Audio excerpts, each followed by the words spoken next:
Sobre la mesa de madera del tribunal hay una caja de arena para tomar notas, una regla, una cuerda, un trozo de tiza y una cesta con cera.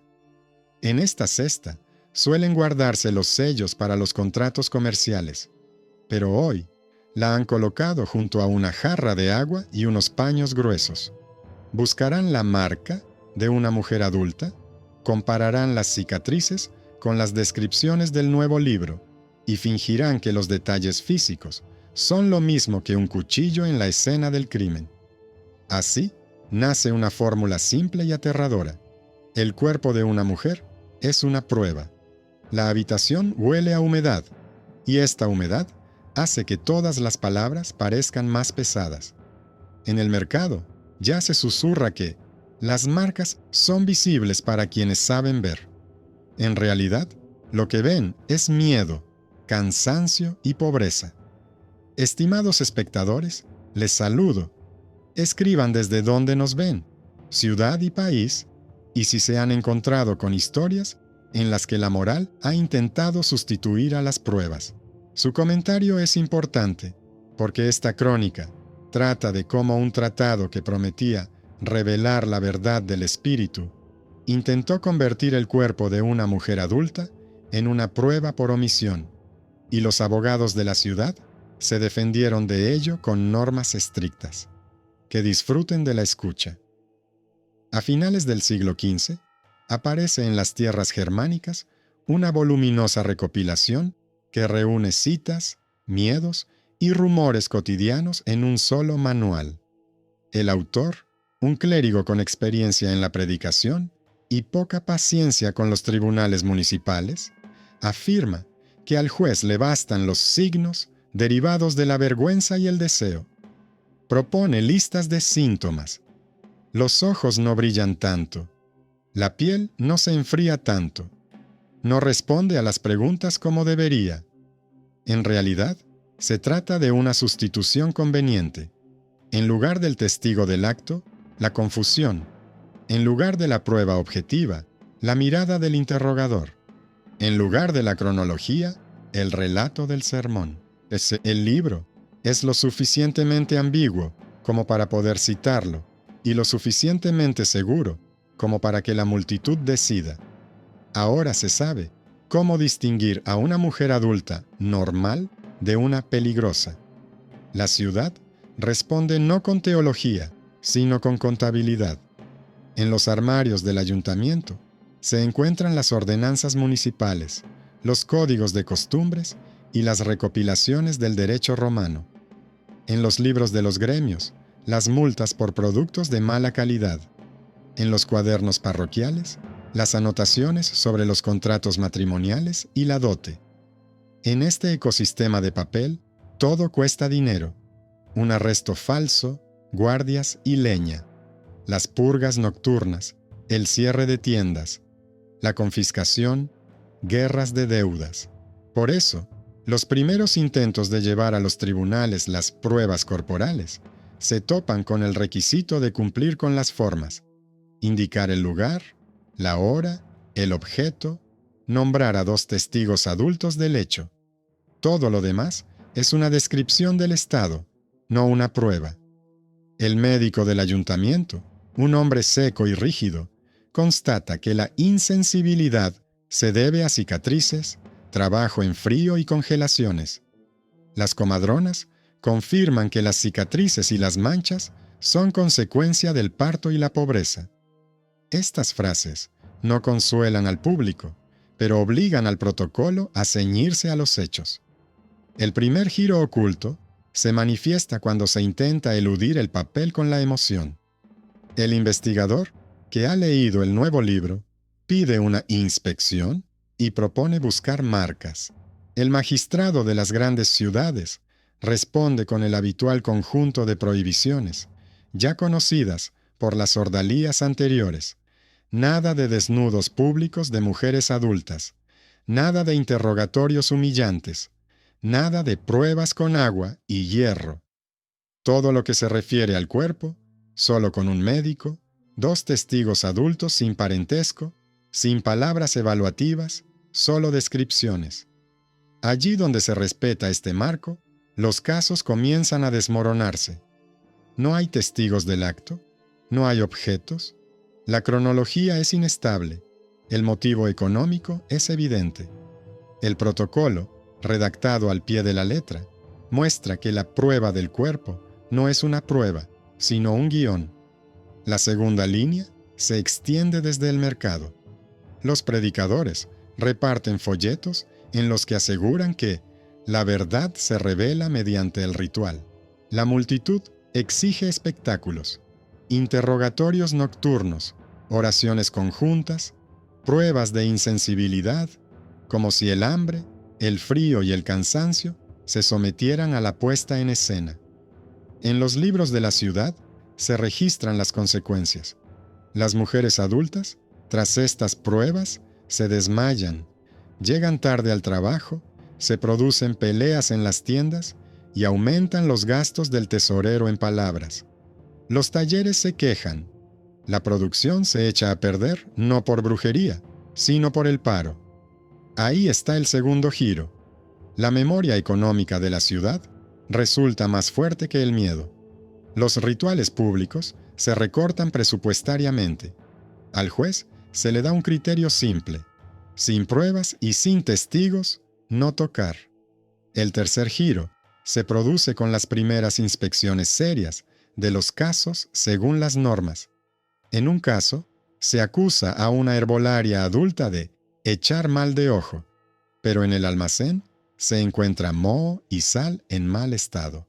En otro, se descubre que la marca proviene de una antigua quemadura. En el tercero, el frío de la piel se explica por el agotamiento tras el hambre invernal. Los tres casos coinciden en una cosa: sin tortura se derrumban. Y la tortura, como anota el secretario, da una confesión a costa de la salud, que no puede sustituir a la prueba material. Aquí, el jurista, basándose en las tradiciones universitarias, plantea una antigua norma del derecho romano. Las sospechas fundadas son los testigos y los objetos, no los signos supersticiosos derivados de la vergüenza. Esta frase suena aburrida, pero en la sala del tribunal es más fuerte que un grito. Los fanáticos no ceden, exigen más rituales, reuniones en los templos, cuerdas alrededor de los cuerpos, agua bendita como prueba, permanecer sin temblar ante la comunidad. La ciudad responde de la manera más prosaica, teniendo en cuenta el daño. En la puerta del ayuntamiento se cuelga un cartel. ¿Qué acciones están prohibidas al investigador? ¿Qué preguntas son inadmisibles? ¿Qué se considera sospecha fundada? En las casas de los artesanos se reparten folletos. ¿Cómo redactar las declaraciones? ¿Qué llevar como prueba? En los cuadernos de los guardias aparecen formularios en los que las líneas en blanco para las marcas se sustituyen por los campos objeto, hora, lugar, testigo. El ritual pierde su poder cuando se le obliga a contar. A partir de ese momento, el propio lenguaje comienza a cambiar. La cuerpo femenino deja de ser escenario de sospechas y vuelve a la categoría de estado. El tribunal describe las cicatrices, las marcas, los rastros del trabajo duro y las enfermedades, y los coloca no en la columna pruebas, sino en la columna medicina. Así, se forma una barrera invisible entre la vergüenza y la prueba. La sostienen tres clavos: el médico, el escribano y los testigos. El médico habla de la fisiología de las mujeres adultas sin moralizar. El escribano obliga a que cada paso pase por la fecha y el lugar. Los testigos solo responden por lo que han visto. Habrá muchos más intentos de romper esta barrera, a través de signos divinos, confesiones colectivas o el conocimiento especial de brujería del investigador. Pero allí, donde las ciudades han aprendido a vivir según el papel, la barrera se mantiene.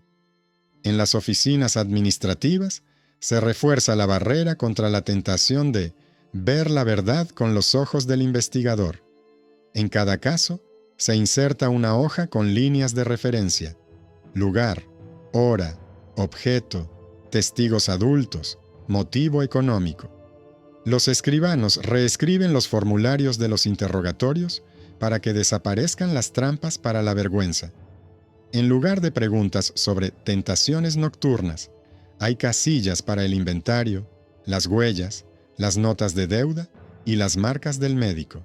El médico del ayuntamiento recibe la orden de presentarse a cualquier revisión como testigo técnico y registra secamente dónde está la cicatriz, dónde la vieja quemadura, dónde los signos de agotamiento, dónde la escoliosis del telar, dónde la dermatitis del barril de sal.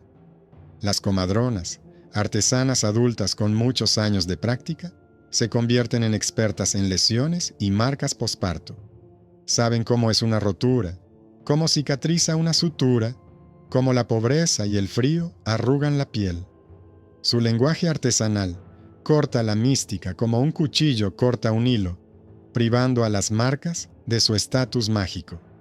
El tribunal no discute sobre la moral, sino que clasifica los episodios en las columnas correspondientes. Estado del cuerpo, en medicina, prueba en la lista material. De los archivos surge una serie de derrotas particulares del esquema erotizado.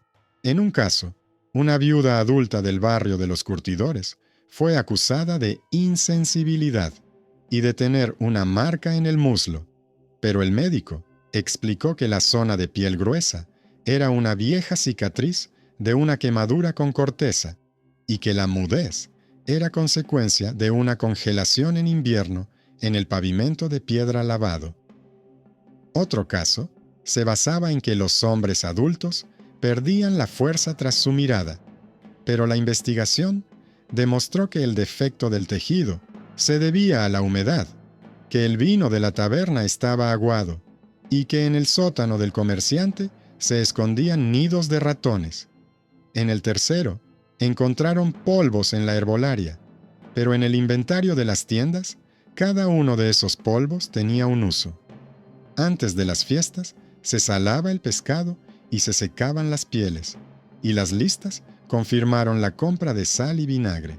Estos tres casos coinciden en una cosa: sin tortura, se desvanecen, porque los testigos no vieron los hechos, y las cosas hablan de la economía, no de reuniones nocturnas. Cuando se multiplican este tipo de casos, los magistrados establecen una norma que se incluye en las ordenanzas municipales. No se permiten inspecciones corporales. La descripción del estado no tiene valor probatorio.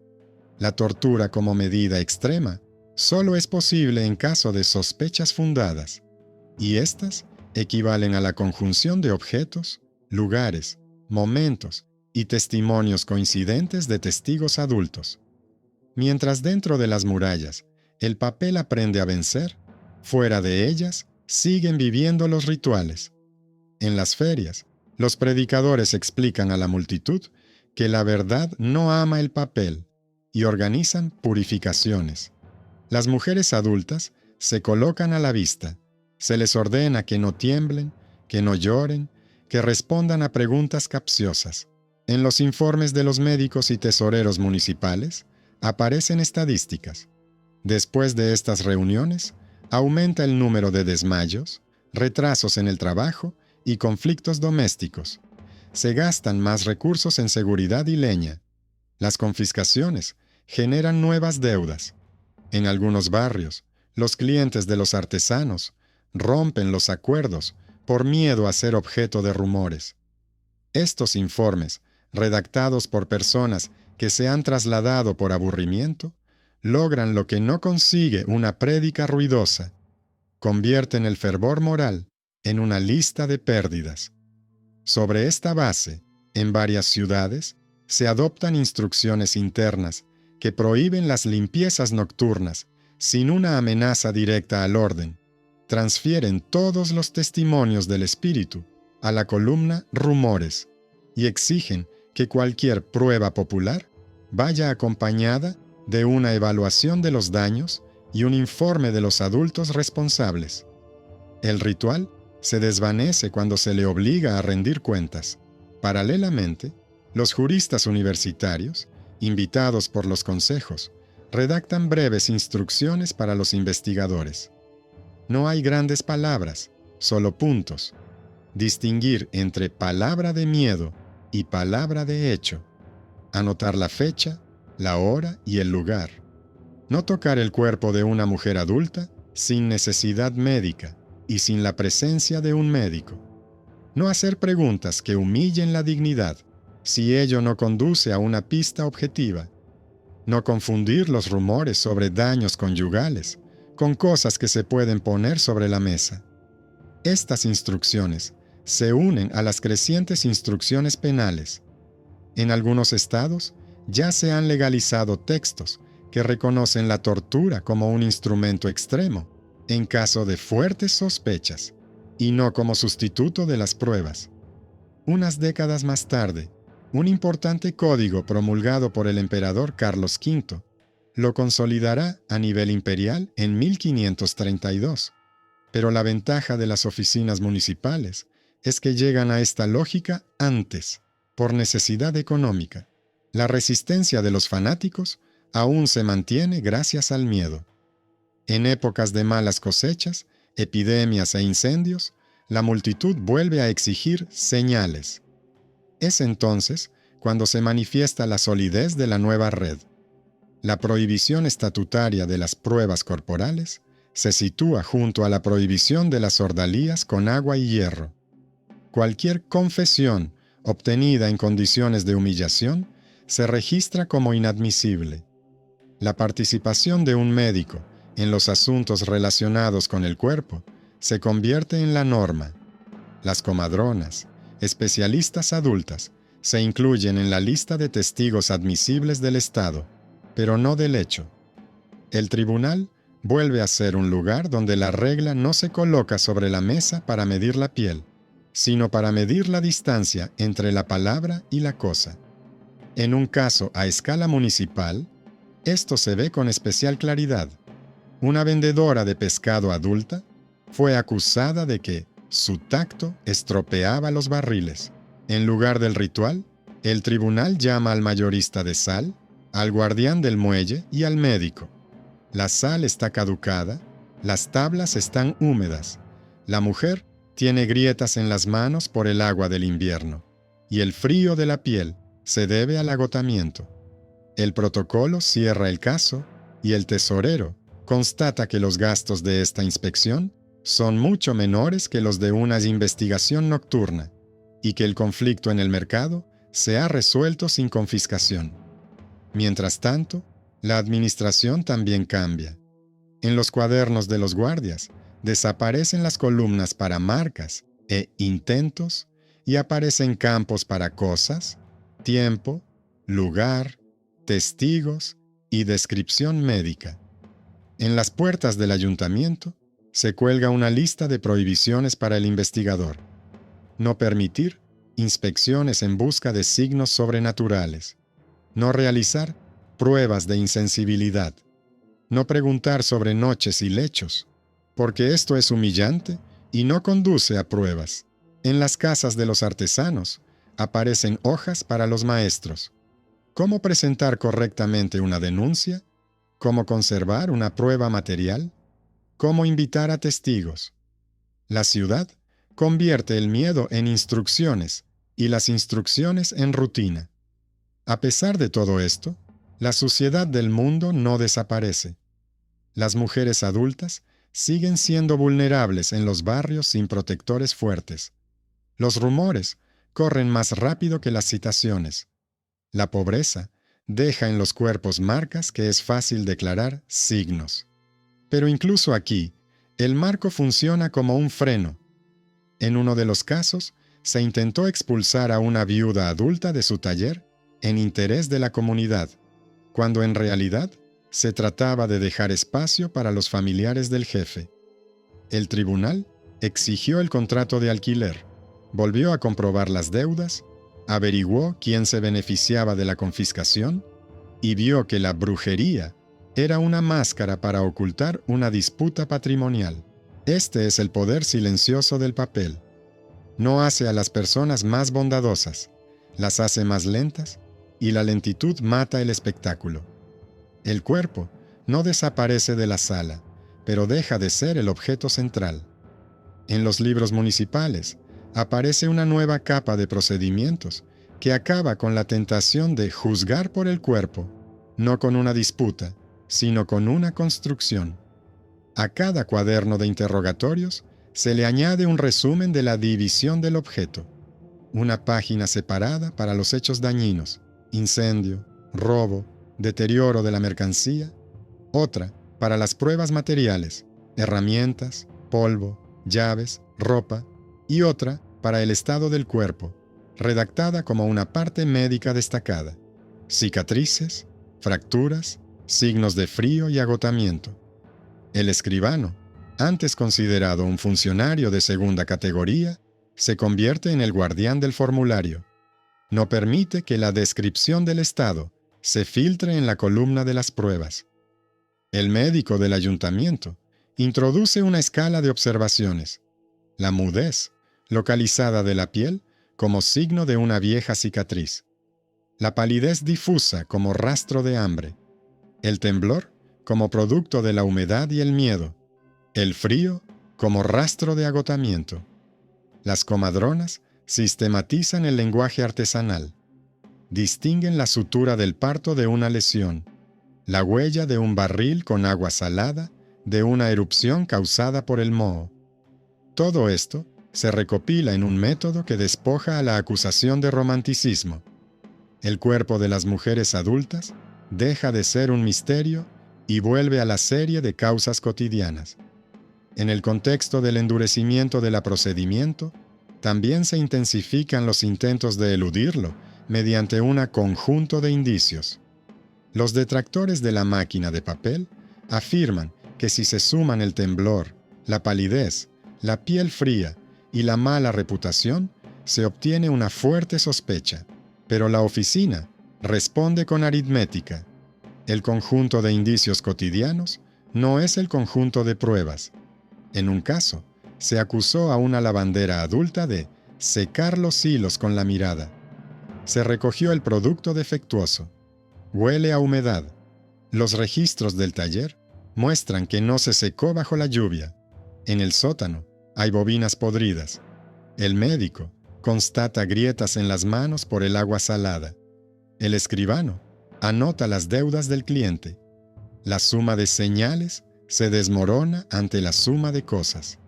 En otro caso, las artesanas del barrio de los curtidores acusan a una viuda de mudez de la piel como signo de brujería. El médico demuestra que las zonas densas son cicatrices de quemaduras causadas por la corteza y el agua caliente. El tesorero añade que la confiscación de su casa beneficia a un vecino interesado. El tribunal pone sobre la mesa los contratos y las facturas, y la señal vuelve a perder voz. Allí, donde no se puede actuar con agresividad, se intenta volver a través de pruebas populares. Los rituales siguen recorriendo las iglesias y ferias rurales. Quédate quieto sin temblar, mantén la mano en el agua, muestra el lugar de la marca. Las autoridades municipales responden con un triple bloqueo. El primero es financiero. Cualquier prueba masiva se realiza ahora con deducciones de la comunidad, con un recuento preciso de la leña, las guardias y el tiempo de inactividad de los oficios. En primavera, en el libro de gastos, aparece por escrito la suma que los ciudadanos rechazan la próxima vez. El segundo es jurídico. Los estatutos establecen la prohibición de las pruebas corporales como una forma de humillación y como fuente de confesiones falsas que no tienen validez sin pruebas y testigos. El tercero es médico. El médico tiene el derecho y la obligación de prohibir las acciones que perjudican la salud, con registro de las causas. Esta triple vinculación no convence a los fanáticos, pero les priva de sus instrumentos. Sin dinero, sin legitimidad y sin acceso a la sala, siguen siendo solo ruido. En los expedientes judiciales aparecen casos que fijan la nueva norma. Una vendedora de pescado adulta, acusada de matrimonios viciados tras el toque. Inspección. La sal está caducada. Las tablas de los barriles están húmedas. Hay moho en el sótano. El escribano transfiere a la columna principal cosas y condiciones y deja el contacto en la sección discurso. El caso se cierra sin tortura y el tesorero señala que el coste de la inspección es inferior al coste de una investigación nocturna. Una tejedora adulta, acusada de debilitar a los hombres que la rodean. Verificación. Se diluía el vino, se trabajaba por las noches en el frío, el cliente retrasaba el pago. Los hombres caían exhaustos por el exceso de trabajo. El médico y las comadronas emiten un dictamen de agotamiento. El escribano remata el caso con la frase: el estado del cuerpo y los modales no contiene pruebas materiales. Estas frías palabras enseñan a las salas donde antes se amaba el calor. Cuantos más resultados de este tipo, más cambia el comportamiento de los testigos. Si a principios de la década los testigos por oídas aportaban al protocolo visiones y relatos, ahora se les ha enseñado a no hacerlo. Los formularios exigen datos concretos. ¿Qué se llevó? ¿Dónde lo dejó? ¿Qué daños causó? ¿Cómo se puede demostrar?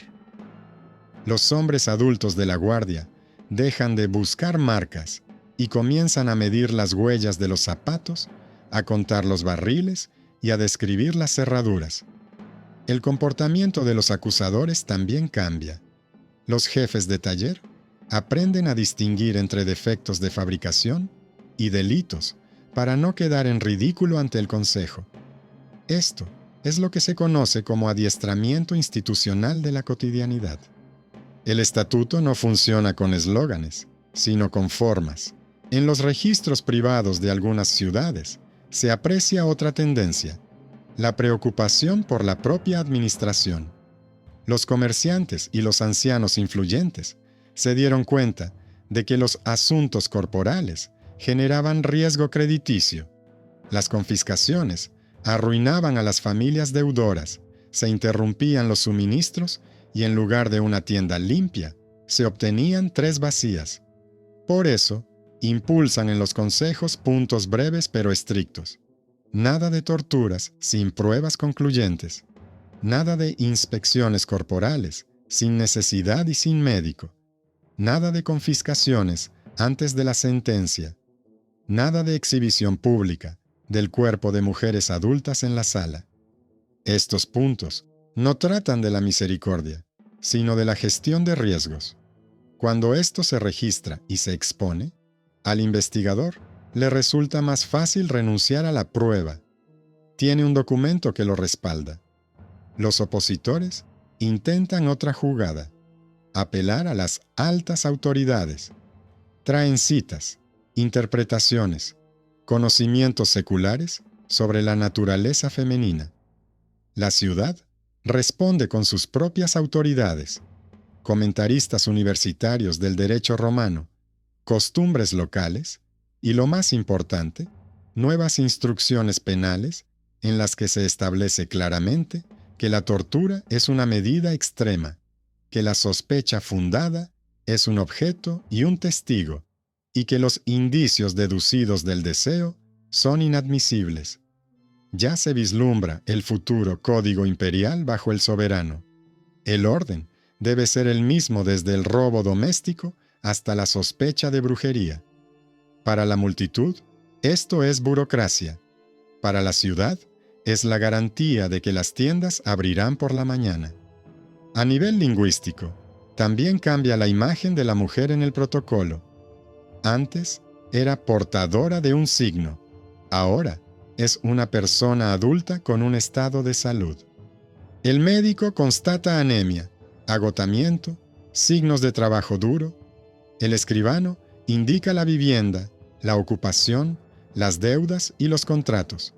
El taller da referencias sobre el trabajo. Este conjunto de líneas sobrias devuelve a la persona al documento, sin moralismos, sin humillaciones, sin romanticismos. El tribunal no se vuelve más misericordioso, sino más preciso. Y cuando el fanático pide leer en el cuerpo, se coloca sobre la mesa una lista de objetos y se deja el cuerpo a los médicos. Sin embargo, la inercia del miedo es más larga que cualquier instrucción.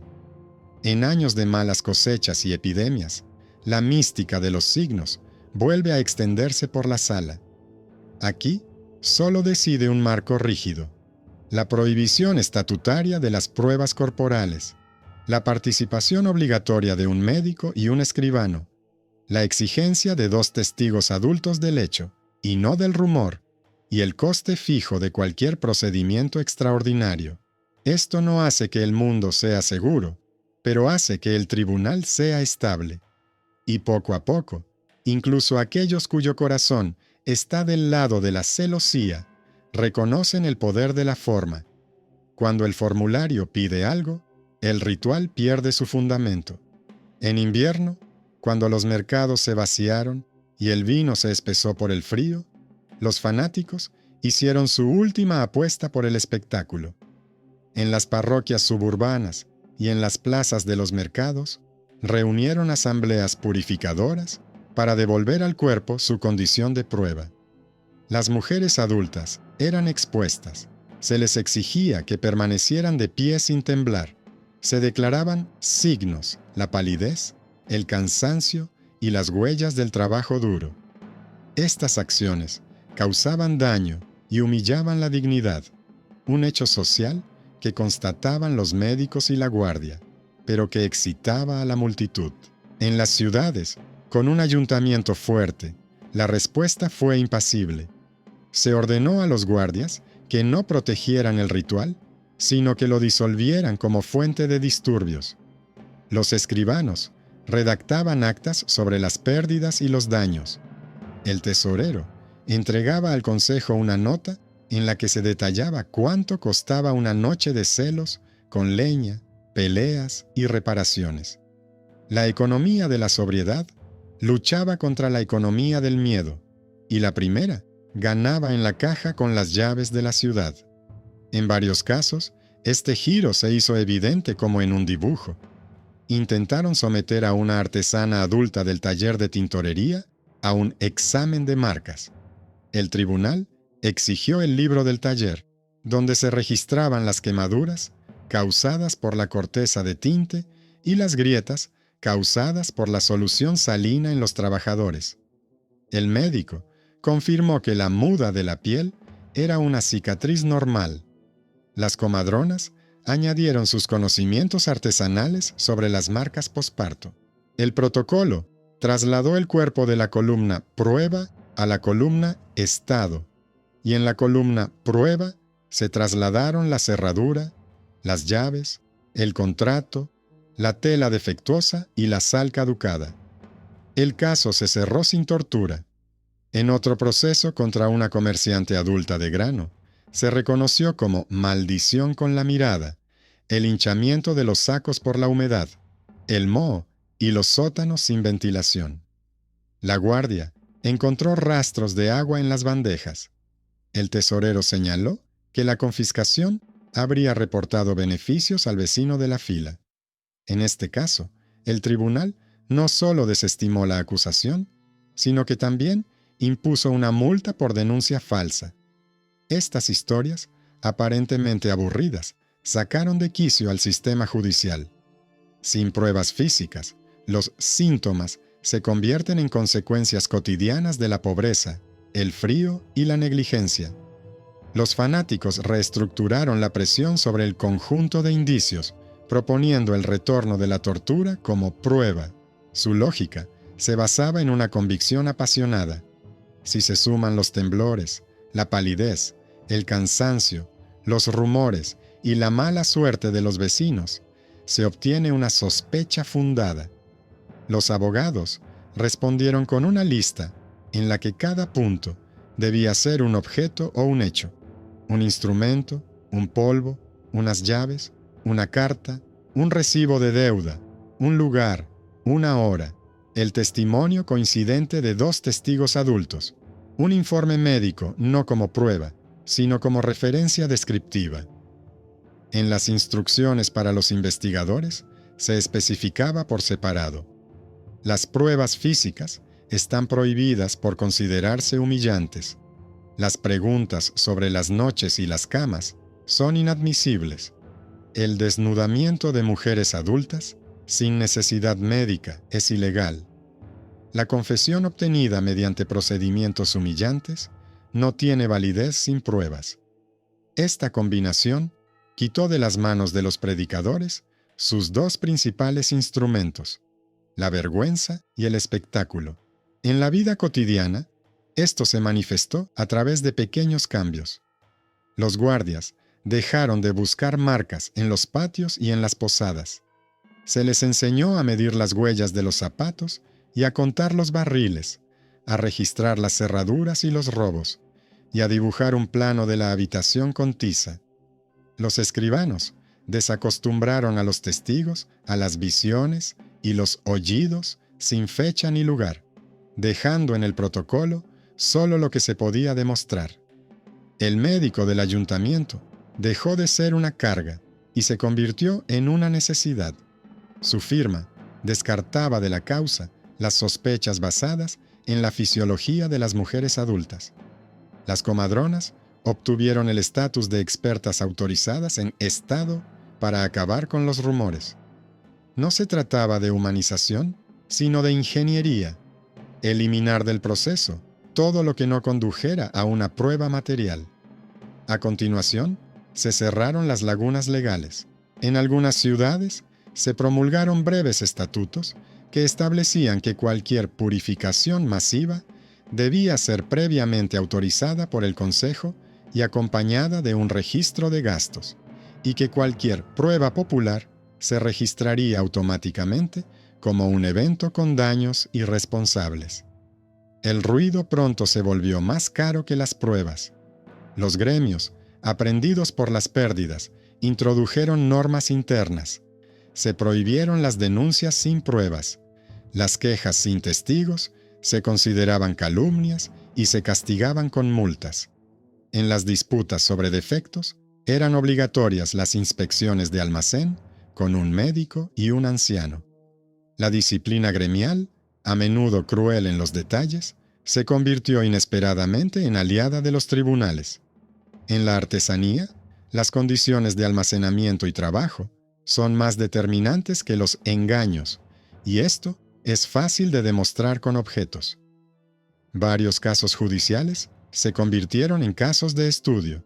En uno de ellos, se acusaba a una viuda adulta, albañila, de que sus pasos estropeaban la mampostería. El análisis reveló que en invierno se mezclaba la lechada con agua helada.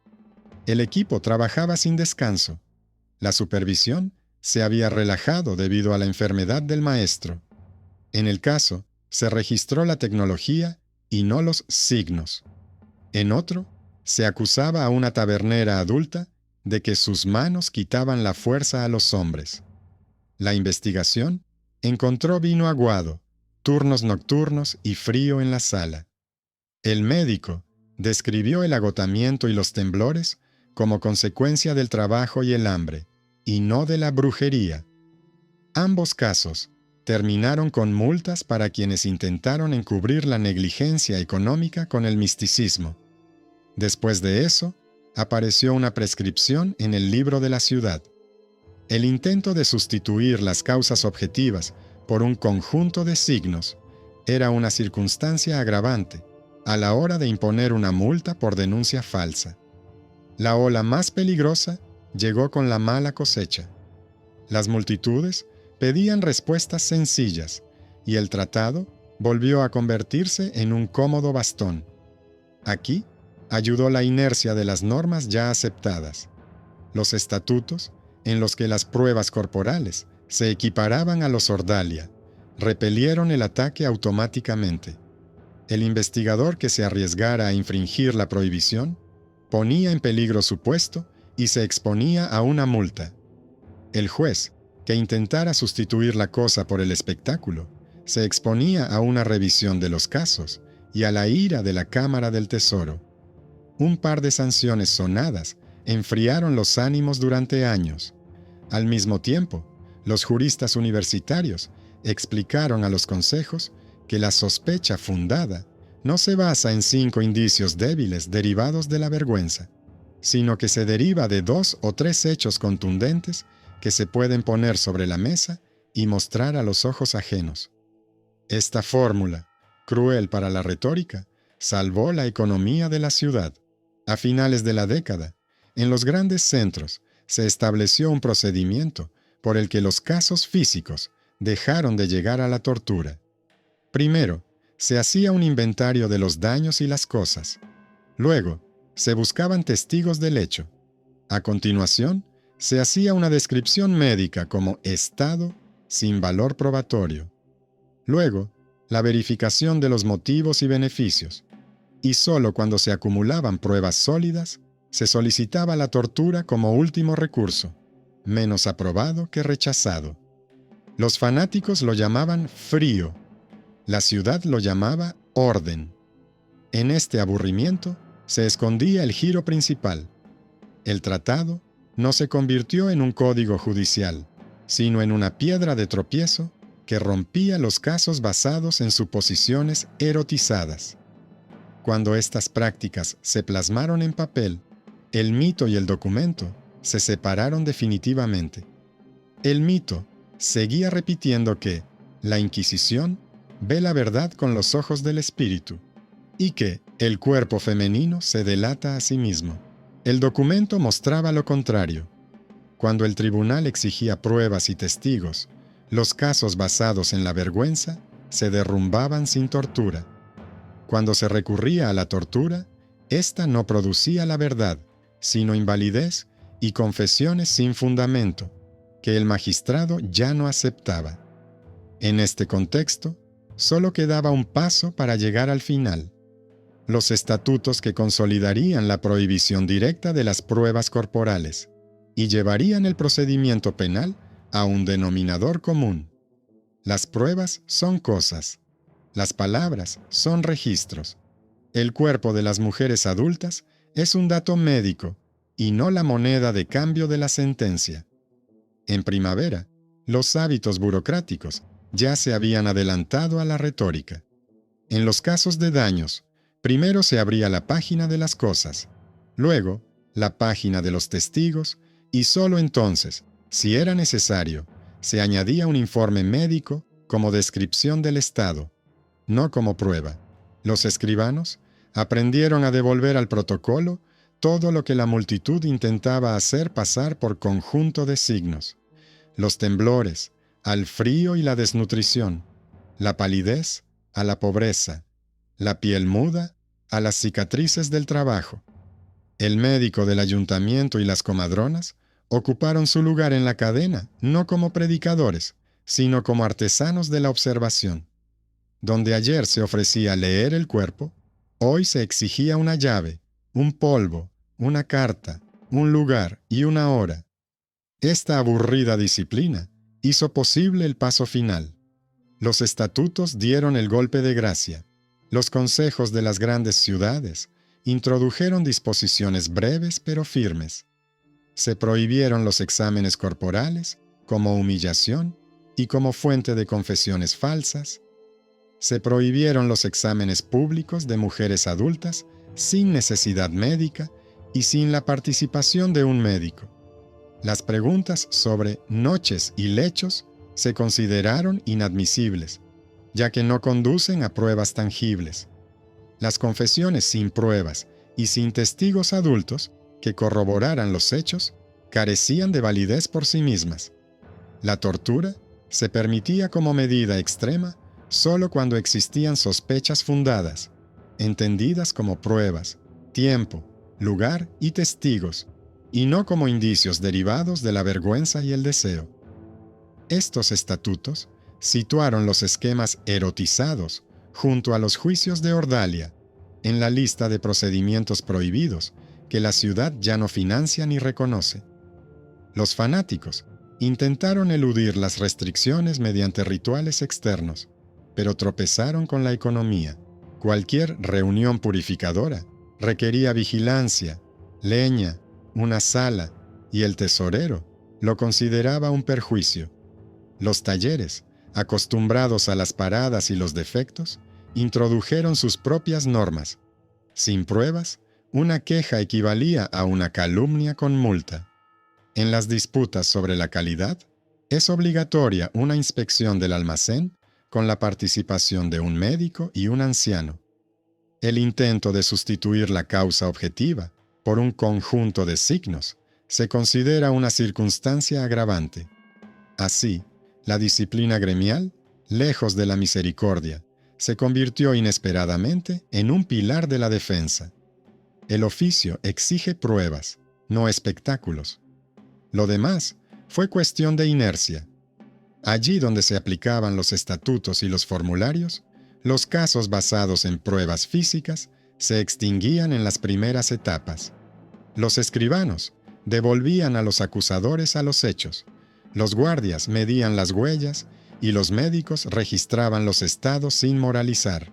Los raros intentos de romper la prohibición de las pruebas corporales eran seguidos de sanciones, destitución, multa, revisión de casos. Varios casos de este tipo demostraron que el papel no solo aconseja, sino que obliga. Al mismo tiempo, en las interpretaciones universitarias, se consolidó la fórmula a la que las ciudades habían llegado antes con la práctica. La sospecha fundada se basa en hechos, no en sentimientos. La cosa y el testigo son un puente hacia la tortura, pero la tortura en sí misma no es un puente hacia la verdad. En el marco imperial general, aprobado por el soberano a mediados del siglo XVI con palabras, esta lógica se escribió con letras mayúsculas, pero en los mercados y en las tiendas se aceptó de antemano por miedo a las pérdidas y no por amor a la abstracción.